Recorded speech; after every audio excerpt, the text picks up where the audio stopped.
الله أكبر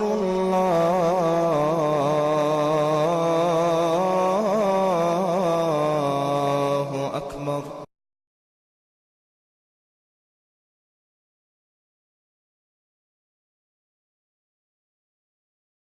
الحمد لله رب العالمين والصلاة والسلام على أشرف الأنبياء والمرسلين وعلى آله وصحبه ومن تبعهم بإحسان إلى يوم الدين. أما بعد، أعوذ بالله من الشيطان الرجيم. بسم الله الرحمن الرحيم. يا أيها الذين آمنوا اتقوا الله حق تقاته ولا تموتن إلا وأنتم مسلمون.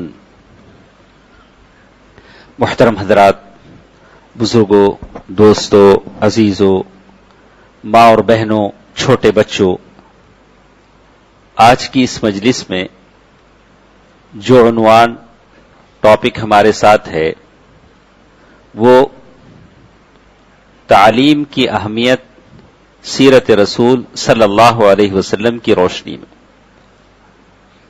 علم وہ دولت ہے جس سے قومیں ترقی کرتی ہیں اور قومیں حکومت کرتی ہیں، اور یہ اللہ تبارک و تعالیٰ کی خاص عطا ہے جو اللہ تبارک و تعالیٰ لوگوں کو عطا کرتے ہیں. اور جاہل قومیں مغلوب ہوتی ہیں، زوال پذیر ہوتی ہیں. اللہ تعالیٰ کی زمین پر ایسے قوموں کی کوئی حیثیت نہیں ہوتی جو جہالت میں ڈبکیاں لگاتی ہوں، جہالت میں جیتی ہوں. ایسی قوموں کی کوئی حقیقت نہیں ہوتی. علم ہے وہ عظیم دولت جو دنیا اور آخرت کی کامیابی کا سامان مہیا کرتی ہے. تو کچھ باتیں اسی کے تعلق سے ہم سنیں گے. اللہ تبارک و تعالیٰ نے قرآن مجید میں بہت ساری آیتوں میں علم کی فضیلت گنائی. جیسے اللہ تعالیٰ نے کہا اعوذ باللہ من الشیطان الرجیم بسم اللہ الرحمن الرحیم وانزل اللہ علیک الکتاب والحکمہ وعلمک ما لم تکن تعلم. اور آپ دیکھیں گے قرآن مجید کے 78,000 الفاظ ہیں، ورڈز ہیں قرآن کے 78,000 جس نے بھی آپ گنائے. اللہ تبارک و تعالیٰ نے ان تمام الفاظ میں جب ابتدا کیا تو ابتدا ہی اللہ تعالیٰ نے اقرأ بسم ربک الذی خلق، پڑھنے کے نام سے کیا، تعلیم کے نام سے کیا، کہا کہ تم پڑھو تمہارے رب کے نام سے. تو اللہ تبارک و تعالیٰ نے جب وحی کی ابتدا ہی کی تو پڑھنے کے نام سے کی. اور امت محمدیہ سے کہا گیا کہ علم یعنی وہ عظیم دولت ہے جو آپ کو حکمرانی عطا کر سکتی ہے اور دنیا میں عزت اور شان و شوکت آپ کو مل سکتی ہے.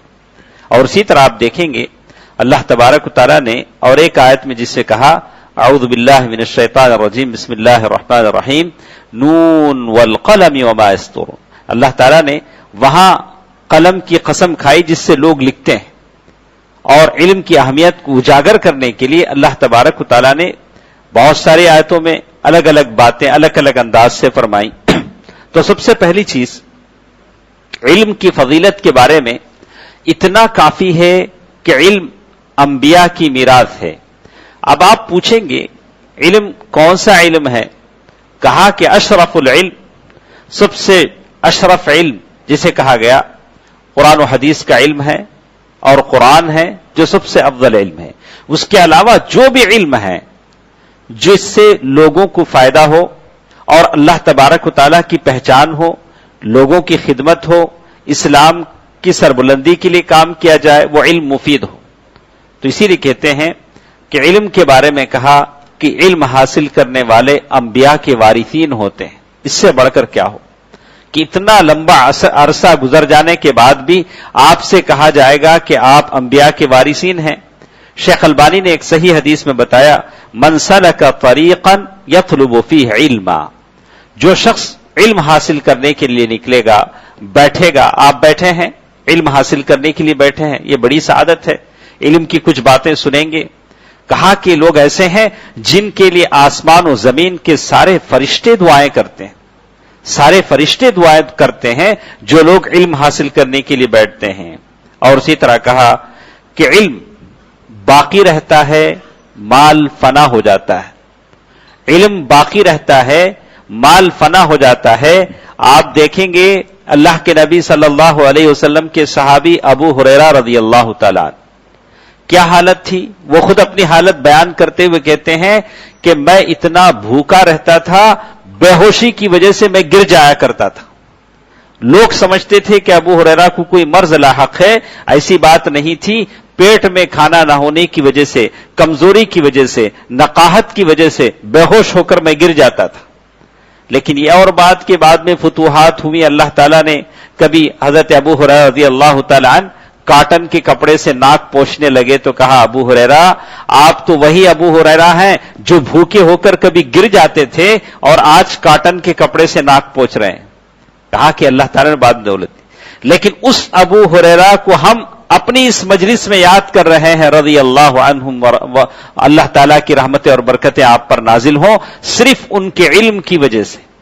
وہ ساری حدیثیں جو انہوں نے روایت کی، وہ ساری اللہ کے رسول صلی اللہ علیہ وسلم کی حدیثیں، کہتے ہیں کہ لوگ کہتے تھے کہ ابو ہریرہ رضی اللہ تعالیٰ عنہ کو کتنی حدیثیں یاد ہیں، لیکن اس کا ذکر آپ دیکھیے، ہم اتنے سالوں کے بعد حضرت ابو ہریرہ رضی اللہ تعالیٰ عنہ کو یاد کر رہے ہیں صرف ان کے علم کی وجہ سے۔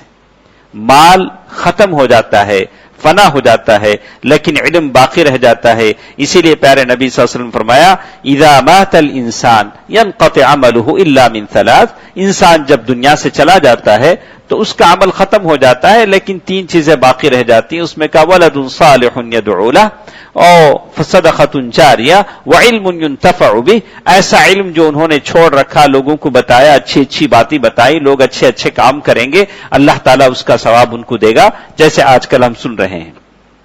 اور اسی طرح کہا کہ علم اس کی حفاظت کے لیے آدمی کو تھکانے کی ضرورت نہیں پڑے گی، اور اسی طرح کہتے ہیں ان الانسان یتوسل من الشہداء علی الحق، اللہ تعالیٰ نے قرآن مجید میں کہا شہد اللہ انہ لا الہ الا ہوا والملائکۃ واولو العلم قائما بالقسط، سورۃ آل عمران جس میں اللہ 18 آیت نمبر 18 جس میں اللہ تعالیٰ نے کہا کہ جب اہل علم کا ذکر کیا تو اللہ تبارک و تعالیٰ نے فرشتوں کے صف میں لا کر ٹھہرا دیا، علم والے جو علم جان لیتے ہیں۔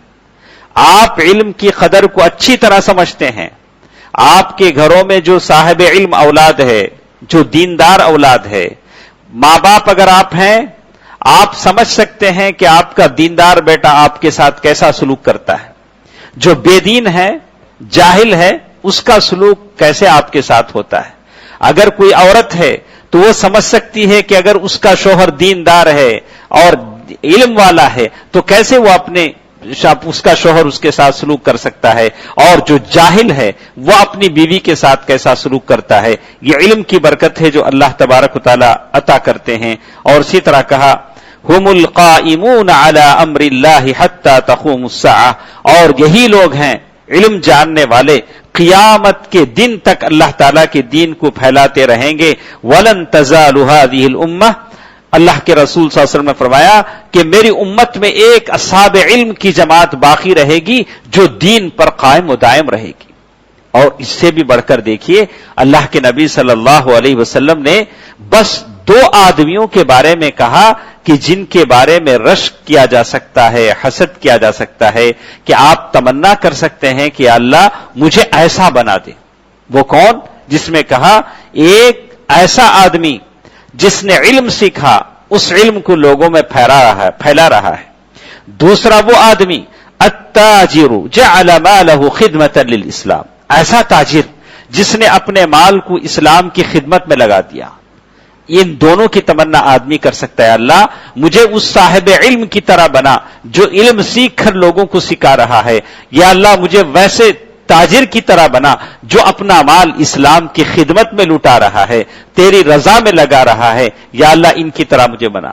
کتنے لوگ ہیں، کتنے لوگ ہیں بار بار عمرہ کریں گے، بار بار حج کرنے کی کوشش کریں گے، لوگوں کو عمرہ کرائیں گے، سارے کام کریں گے، ان سے کہا جاتا ہے بھائی یہ پیسہ یہاں کسی غریب بچی کی شادی میں لگاؤ، بہت بار آپ عمرہ کر لیے، اس کی عفت کا سامان کرو، اس کی پاک دامنی کا سامان کرو، اس کی عفت کی چادر اسے پہناؤ، وہ غیروں کے ساتھ نہیں بھاگے گی، وہ اپنی عزت کو